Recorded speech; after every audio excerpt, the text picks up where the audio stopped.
Yo, what up guys, Ross Scalps here, and in this video we're gonna be giving you our top 3 best movies of 2023, worst movies of 2023, along with some disappointing ones and some ones that surprised us. I just want to start by saying we didn't watch a ton of movies this year. Matter of fact, I'm gonna show you a list of all the movies that I saw, and Tyrell saw probably about the similar amount. Maybe not as well known, but he saw about the same amount as me, I'd say. So we didn't watch a lot of movies this year. So based on all those movies is what our list is going to be from. And so without further ado, we're going to just hop right in to the most disappointing movie of 2023. I'll let you go first. I mean, they're waiting months for this and then going to the theater and it just didn't pull through. I'd have to say Equalizer. I'm sorry. Yeah, The Equalizer 3. We're both looking forward to this movie, but it just, the story, and in terms of how he's so old and then he defeats his enemies so quickly, it's just, overall, it was a letdown. But for me, I'd say the most disappointing movie of the year would have to be John Wick 4. The dude was invincible. He literally ran around like this half the time. Just like everyone missed him. Just shot his indestructible vest. Let alone he falls 100 flights of stairs and lives. And then half the movie's action, repetitive, like the dudes can't hit him, they can't aim. And then the other half of it is just dialogue. I was expecting so much more from the final movie. And don't get me started on the end. What happened? Oh, you want to know? But I would have to say John Wick 4. Honorable mention, though, would have to be Expendables 4. Like, the first 3 were solid, and then the last one, they just completely departed from what made the first 3 great. And so the most disappointing for me would have to be John Wick 4, with an honorable mention of Expendables 4. Honestly, with the honorable mention for most disappointing would be You People with Jonah Hill and Eddie Murphy. It was just too forced. Like, the relationships in it, some of the dialogue was kind of cliche. It was just, I just didn't feel the emotion. I didn't watch it, but I believe it. Alright, from here we're going to go into the most surprising movie that we saw this year. And for me, it's going to have to be A Haunting in Venice. I went into it, I didn't even know it was like the third movie in a trilogy. I thought it was just a random movie. And so I went into it not knowing what to expect. And overall, it had some pretty good jump scares and a solid story. It wasn't the best story, but I'd say I was most surprised just by the jump scares and the direction that it went. So that's what I would say for this movie. Most surprising for me would probably be a movie that I had no knowledge about. I just saw it on Netflix, and I like Jamie Foxx as an actor, so I was like, let's check it out. It was They Cloned Tyrone. It was like a conspiracy type movie, and I love conspiracies. It was just a great watch, and like the way that it went was just so surprising. I just had a lot of fun watching it, and honestly probably watch it again over and over. Alright, now that we got that out of the way, we're going to get into the best 3 movies of the year. Alright, so me and Tyrell have about the same list. It's just number 3, which is different, and I'll let him go first. Guardians 3. I actually really enjoyed that. Seeing the different side of Rocket, seeing him younger, what made him such a mean character from like the beginning of the series. I just liked it a lot. Like, it was just emotional, I guess. When he lost his friends, oh, that hurt so bad.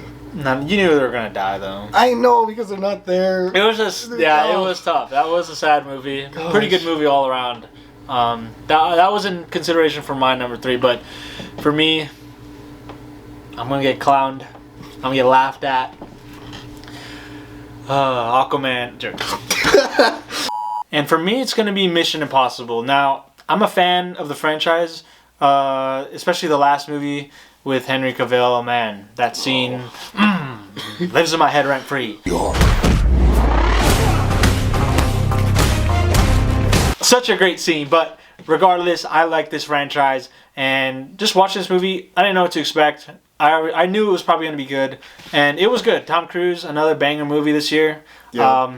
always. And so there was other ones I could have picked, like Spider-Man, Scream, Creed, but if I had to give it to one, I'd give it to Mission Impossible. So number 2, and we both agreed on this. This movie kind of came out of nowhere. Honestly, like, just saw that it was coming to theaters. It was like a slasher type movie. Didn't know what to expect. Nothing at all, but like the humor in it, just Thanksgiving was such a good movie, but like so like corny again. It was corny, bro. The beginning, the shopping cart. No. Even the dude with the glass when he walks in. Oh, he just gets his no. It's like some of the scenes were dumb. The dialogue was dumb. The plot armor. The dude, he was like, "Don't split up," and then they just split up. And then the killer's Literally right inside. after. But then the killer, once you find out who it is later, you realize he was outside. So he just ran inside real quick. Literally, oh my god. That part. Bro was like a Olympic sprinter. It's just like in terms of suspense and something we haven't seen before. Like some of the scenes and some of the kills that happened, you haven't seen in any movie that I can think of at least. The Thanksgiving dinner. Oh my god. That was messed up. That was messed up. So it's just like in terms of the suspense and the overall like not knowing what we got, and it was surprisingly entertaining. Like that is why we would agree that it was the second best movie. All right, and so for the number 1 movie of 2023, drum roll, Wonka. Ooh, I already knew it was coming. Come on.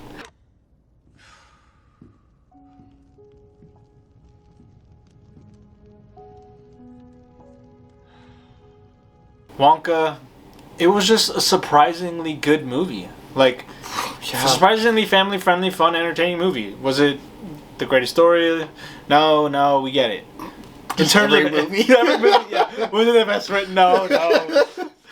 No, but it was entertaining, and it was just the fact. I think it's the fact that these movies, we didn't know what to expect, and they turned out better than we thought. Is another reason why we elevated them so high. Like, yeah, you have Spider-Man Across the Spider-Verse, and movies like Creed or Guardians, like he said. But I think just from expectation-wise, I think that's why they're at the top for us. And I went into it having doubts, because I didn't think Timothée Chalamet could be Wonka. Like, that's Gene Wilder or Johnny Depp. They're Wonka. But he did a really good performance, and even at the beginning when it was a musical, I was like, oh, man. But they really fleshed out the characters and the story, and they made it all work.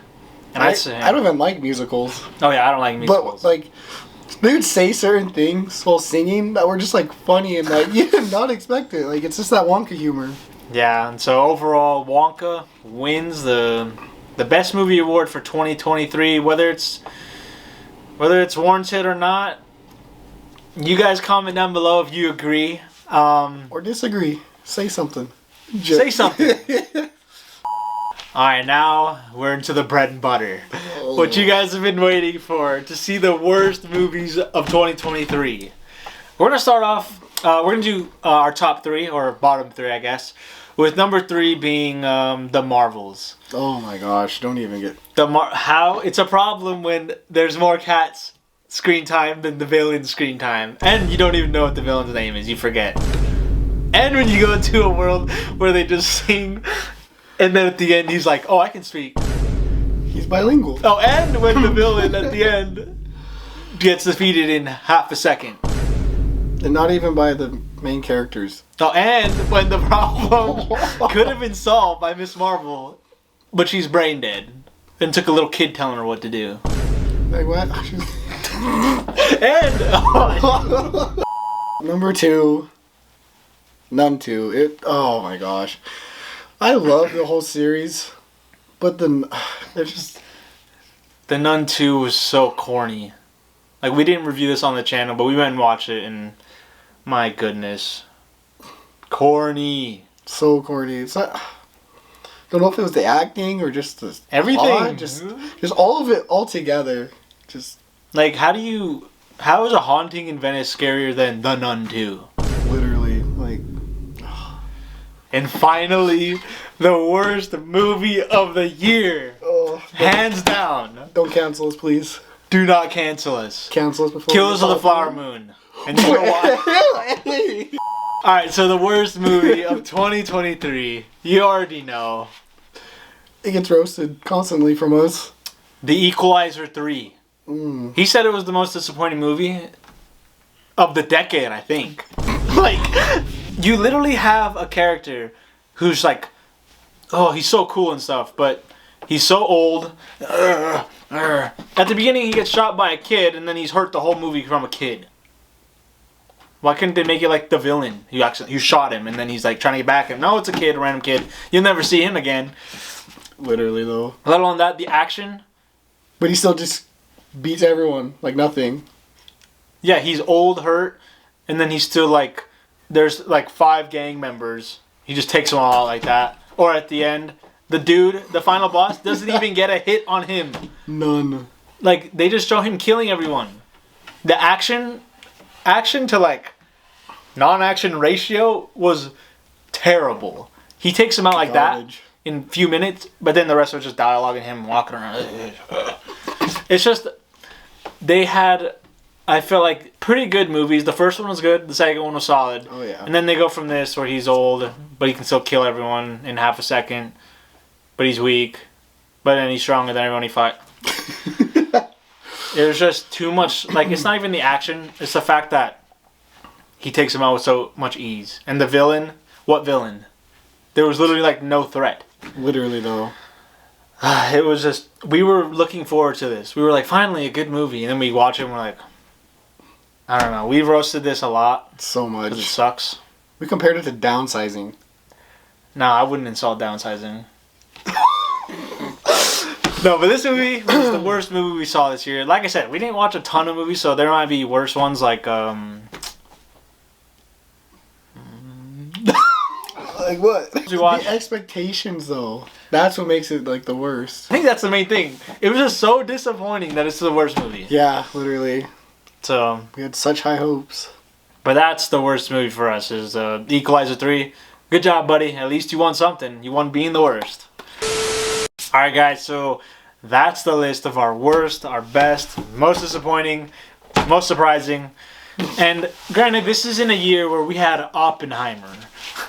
We had Barbie. Where we had, what else we have? This is a year where we had a bunch of different movies. And a bunch of great movies even. Like the one recently that came out, Iron Claw. Like I said, Oppenheimer. Just movies like that, or even Killers of the Flower Moon. Yeah, honestly. Movies that were your typical great stories and great writing, right? No, but in a year of great movies, our list might be a little bit different. For most. But we didn't watch every movie. Yeah. Next year, we're going to try and just watch as many as we can. And so hopefully we'll have a much more broader list. At least more variety when it comes to picking.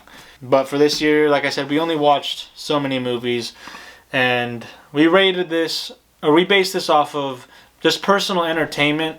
Yep. Not necessarily if it was the best. It was just our own personal list of what we thought was the best movies and what we enjoyed the most. I mean, expectations mean a lot to us. Expectations, yeah, I think that's a lot. If you're expecting something to be good and then it turns out it's not, that really like sticks with you. Yep. But in terms of Wonka or Thanksgiving, where you don't know what to expect and you come out pleasantly surprised, I think that does more. So Yep.